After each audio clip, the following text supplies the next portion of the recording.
Not just in Formula One, but worldwide. When my mum, okay, is talking to me about Formula One, something that's happened in Formula One, then you know that something's happened that's, you know, pretty significant, right? Sorry, it's just hard to talk about. Like, it gets me a bit emotional. So I'm starting to get into the zone now. I'm a bit, I don't know, I might cry. Daniel Ricciardo leaving Formula One. I don't know, I just don't really want to talk about it that much, to be honest with you. And what broke my heart even more is when I saw like a fan went up to him and said like, oh, you're going to be joining like the Cadillac team. Was it, why am I pronouncing it like that? I don't even know how you pronounce it, to be honest. Cadillac.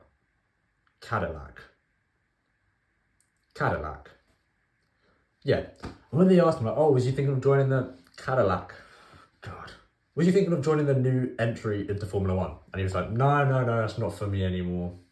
That was sort of like, I don't know, it's imagine sort of like, I don't know, so imagine just like someone just like getting their hand, right? You know, just like maybe the right hand, not the left hand, the right hand, just like grabbing it, like going inside your chest, grabbing your heart, yeah, ripping it out, so like, you know, having a little nibble of it, some nibbles off it, basically just like bounce it off the wall, bounces back in their hand, a bit bruised from the bounce, it's a bit of a heavy one, trying to like keep you uppies with it, like kick it, like as they like kick it in the air, they sort of like, I don't know, it's just like headbutt it, but like on their head they've got like a rhino horn, so it sort of like pierces it a little bit, and then it just like falls to the floor. They just boot it, and it just goes onto the motorway, I think like the M3, and then just gets sort of like a transit van just like going over it, and then it just like splattered everywhere, and then obviously like with the ruins from like all the debris or the roadkill, you just get sort of like little rats coming to like nibble on them, and that's just how it felt like when Ricciardo said that basically. But yeah, you know what I mean? It just feels like Formula One's just like missing its soul a little bit. Okay, well that's pretty... I'm never going to say that again. But you know what I mean? It was sort of like a bit sad. I don't know. I'm going to miss him. Especially because he was sort of like my favourite driver. Like if I had to like line them all up, right? I just said like, okay, I'm going to make my own team. It doesn't matter if we win. I just want like a nice garage. I'd probably pick him and Alonso. You know what I mean? But him like first, he'd be like the team captain. Like even like being a Ferrari fan in my life, I'd always like see where the Ferrari are, but then I'd always like lower my eye a little bit just to see where like Ricciardo was, see if he was doing well, hoping he'd get some overtakes. Anyway, this brings us on to the top 5 best moments of the year, which hopefully will be a little bit more uplifting. Number 5, Alpine. I don't know, I just loved Alpine this year. Like all the drama that happened, I just loved it. I love to see it. I don't really like peace in Formula One. You can tell already. I love chaos, I love problems, and I love teammates just ruining each other's race. I thought it was pretty cool. Like you see in Monaco, that was sick. I loved it. Also just like Gasly and Ocon, just they're friends really, but they're sort of like you know, Despicable Me 3, where you know you've got Gru and his twin brother Drew. It was sort of like that, and it was sort of like, oh yeah, like we're brothers, realistically, but we actually just like low-key to hate each other. I'm actually just going to try and kill each other sort of thing. But then they become best friends at the end. That's what the story's all about. So yeah, I just love seeing Alpine. I just loved it. A bit of a circus. But then towards the end of the year, they actually got pretty good as well, somehow. Don't know how they managed to pull that one off. Number 4 of best things that we saw this year, Max Verstappen shithousery. I love to see it. Especially because last year, right, I sort of just forgot that Max Verstappen was there, and like whenever he came on the screen, it was just sort of just like white noise, like the Dutch national anthem, just white noise. But this year, I love that he just, you know, he didn't give a shit about anything, and I loved it. I loved to see it, just so like out of context, the whole like Simply Lovely stuff. Loved it, brilliant. The whole dispute with George Russell. First of all, that was a bad look on George Russell. You know what? Like up until that moment, I actually like rated George Russell as well. He's had a decent year this year as well. He's been like in good form. But when you're saying like, oh yeah, Max has been like bullying everyone on the grid for years. He gets it. You know what I mean? Just like in the least toxic way. I love to see it. I love to see like a little bit of a, what's the right word for it? I love to see like a knobhead on the grid that just pisses everyone off. You know what I mean? I think it's class. What else has he done this year, which was pretty good? What's that, a kid, I suppose. It's not really shithouser, it's just, well, actually, it's a bit shithouser to like Daniel Crea. Especially when you're saying sort of like, oh yeah, I'm basically already dad anyway. I basically adopted your child. That's pretty cool. Okay, I don't know if cool is the right word for that, but I just think that like this year we saw a side to Max Verstappen, which we haven't seen before. I mean, we had seen before, like in the past when he was a bit of a hothead. I mean, don't get me wrong, he still is. I feel like he's tamed it down like ever since his car's been able just to run away from the rest of the grid. But this year I just love to see the return of proper bastard Max. Number 3, best things to happen this year. I personally put this top, right? I personally put this top But then I just know I'm going to see all the comments being like, oh, so biased, oh, Ferrari biased. I'd actually put this actually top of just like things that happen in 2024 in general, you know what I mean? But yeah, Leclerc's wins were sick this year. First of all, Monaco, just beat the curse of just him just messing up every single Monaco Grand Prix. Or if it isn't him messing it up, it's a Ferrari garage messing it up. But you know what I mean? There's still a curse there, and he just won. That's pretty cool. 2, Circuit of Americas, decent one to win. But it wasn't as good as Monza. Leclerc winning Monza was sort of like, I don't know.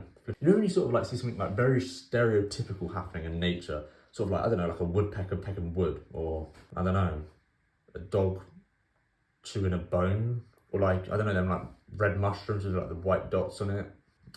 Surely I can think of some better examples than this. Or like a cockerel saying cock-a-doodle-doo. Okay, come on Zane, I can think of some more. Or like, I've got a good one, like a cat playing with like a cotton ball, you know what I mean? Just like stereotypical stuff happening in nature that you just love to see. That's what it felt like with Charles Leclerc winning. I was like, this is so wholesome. Leclerc winning in Monza. Don't get me wrong, he's already done it before. That's when like Ferrari were like, but now Ferrari's sort of like, So when we won it was sort of like, oh, how bloody hell has he managed to do that then? You know what I mean? And also just like the way that he won it as well was just pretty sick. Just making them tyres last like longer than, I don't know, Shrek 1, 2, 3 and 4 like all combined together. You know what I mean? So yeah, that's really, for me, top moments of my year in general. But from like a neutral stance, surely, right, even if you're like a McLaren fan, surely you can rate seeing Leclerc winning in Monaco and flipping Monza. You know what I mean? Right, number 2 best things happened this year. I think I sort of like briefly touched it anyway, but just like the decent competition that we've had. Like the fact that at the beginning, it sort of just seemed like it's gonna be Red Bull's year again, just like 2023. And we was all sort of thinking like, okay, it's not going to be that great. And as the year got on, just got better and better and better. Obviously, like McLaren and Ferrari catching up. First of all, I thought it was just going to be like a bit of competition between us, between like for second in the Constructors' Championship. As I said, it went up to the first place. I'm not saying that it's like anyone's fault, but like, I don't know, just like maybe like Checo Perez. Thank you. Actually, maybe I should put Checo sort of like in the best things to happen, because if it wasn't for him, then Ferrari wouldn't have been like at least like title contender for the championship. You know what I mean? So thank you Checo. Sorry about all like the mean things that I've said to you in the past. But yeah, I just love to see competition, and it's not just like the top 3 for the constructors as well. Okay, Verstappen and Norris, there was a little bit there, but also throughout the whole grid as well. Like even like the battle, what was it, like 5th in the end, with sort of like Haas, Alpine. There was another one of them NPC teams as well. Sorry, that's actually really bad. I shouldn't say that. But yeah, but just like everywhere, like fine for even just seats as well, even with like the whole Visa cash out with Liam Lawson and Ricciardo trying to fight for his life and whatever you've got with Haas and Kick Sauber, all the other teams, like drivers just literally, oh God, wait, Drive to Survive, is that where it's got its name from? This year was a proper Drive to Survive. I don't know, just so you know, if I'm being cringe, right, I am doing it, I promise I'm doing it ironically.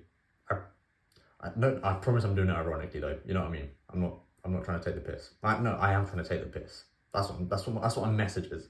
Okay, I'm just gonna stop talking. I'm just gonna close my whole YouTube channel down. Actually, I'm just gonna throw my phone in the bin after this video. Okay, the best thing to happen this year from a neutral point of view, obviously not Charles Leclerc winning, 3 pretty sick races, but the driver market this year has been insane. And that's what gets my vote as sort of like the best thing to happen this season in Formula 1. Obviously starting off with like the biggest shock news in February when they announced that Hamilton would be going to Ferrari. But you know what I mean? It was actually still so unexpected as well, which is so cool to see. And that's something about Formula 1 which I really love. Like, I don't know, sort of like in football, for example, right? If a player is going to be leaving a team and going to another team, now like everyone will just know like a year in advance or 6 months in advance. You know what I mean? There's no sort of like surprises like that. But in Formula 1, I just love that, like, in the space of 3 days, right? On day 1, if you was to tell me, okay, Hamilton's going to be driving for Ferrari next year, I'd just been like, oh, he's not. You know what I mean? Don't want him anyway. What do I want that not bed for? I've literally grown up hating Hamilton.